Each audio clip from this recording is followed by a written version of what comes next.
Okay, here we're going to take a quadratic equation, something that has a leading term that is greater than 1.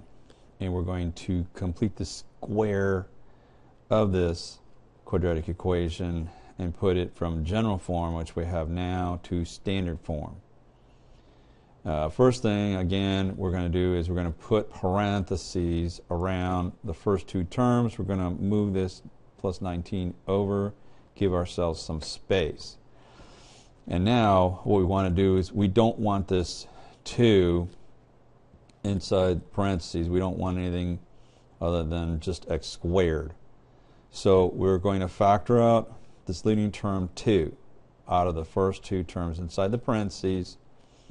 And so when we do that, we're going to get 2 in the parentheses x squared minus, factoring 2 out of 12, we get 6x plus, and now we still have this blank here. Okay, now we're going to apply the b over 2 parentheses squared inside here, and then minus, and then times 2. And the reason for that is because this 2 here is basically a factor of everything that's inside the parentheses. So if you were to distribute the 2, distribute the 2, distribute the 2, you'd have 2 times this b over 2 parentheses squared. Well, in order to keep the equation balanced, you have to apply a minus. 2 times b over 2 parentheses squared. So in other words, if this were, let's say, a 3, and you had to factor the 3 out, you'd have 3 here, factor 3 out of 12, that's 4. And so then you would have to apply minus 3 times b over 2 parentheses squared.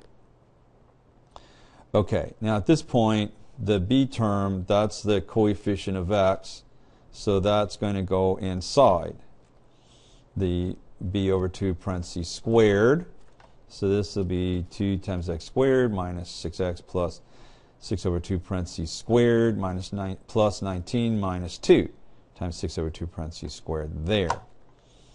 All right, and then we're going to simplify the 6 over 2, and we get 3 squared. And then here, this would be 6 over 2, 3 squared as well. Now here, order of operations prevails where you need to square the 3 before you multiply the 2. And that's where people tend to have some problems with this. It's the algebra at this point. So we're trying to put our equation into standard form.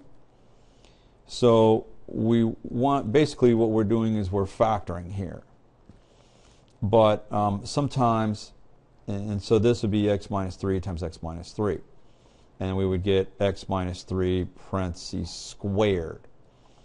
But the problem is, if this is an odd number, then you get a fraction here, and then you can really have a mess with trying to factor this out. So what I've told you guys to do in the past is you're going to drop the first term and the last term without squaring the last term here inside the parentheses. Just drop it down, and then the middle sign, that's what goes down inside there. And then you've got it factored with the quantity squared in it. There's no x squared here. The squared is outside, not inside. It's outside. And so here, this will be 3 squared is 9. 2 times 9 is 18. And you get 19 minus 18 is 1. Okay, and we want to use transformations here to graph our function. So the 2, what's that going to do? Because it's 2 times the function, you should have said that it's going to vertically stretch the parabola by a factor of how much?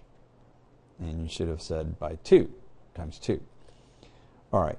Now, the x minus 3, what is that going to make the parabola do? From the origin, where the vertex is at 0, 0, it's going to move which way?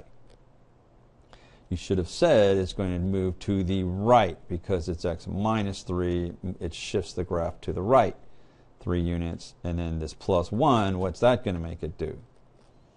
You should have said it will shift the graph to up 1. So it's going to vertically stretch it by a factor of 2. It's going to shift it to the right 3, and it's going to shift it up 1.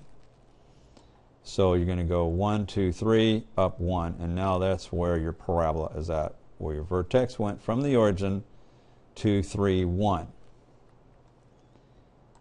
Okay, and so we have our graph. Okay, let's try another one where now we are going to have an odd number here. So you're going to go ahead and pause the video and try to put this one from general form to standard form. And that's where we're by completing the square. So that's what we just did in the previous problem. We're going to do this again here. Go ahead and try that. Okay, let's see how we did. First thing you want to do is to put your parentheses around the first 2 terms, and then what are we going to do? You should have said we're going to factor 3 out. Factor 3 out, factor 3 out. So that leaves us with 3 outside, x squared minus 3x, and then we're going to put that b over 2 parentheses squared in there, minus, and then what are we going to put on the right side? Well, you should have said we're going to put minus 3 because of this 3 outside here. And then the b over 2 parentheses squared, which is 3 over 2. Now this would be really tough to try to factor this 3 over 2, which would be 9 over 4 if you squared it 9 over 4 squared. But what we do here is we drop the first term, drop the middle sign, and drop the last term before squaring it. And we get x minus 3 over 2 quantity squared.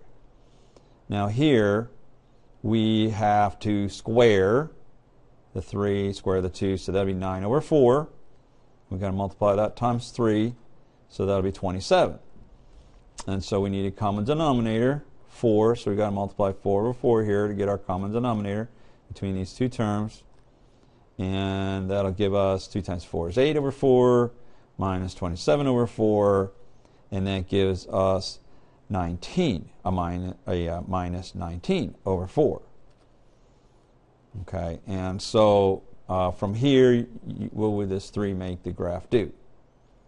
You should have said vertically stretch it by how much? By a factor of 3. And now what's going to happen here? You should have said it's going to shift to the right by how much? By 3 over 2. And then what's this going to make the graph do? You should have said it's going to shift the graph down by 19 over 4. And that is how we put this kind of equation into standard form. Thank you and have a great day.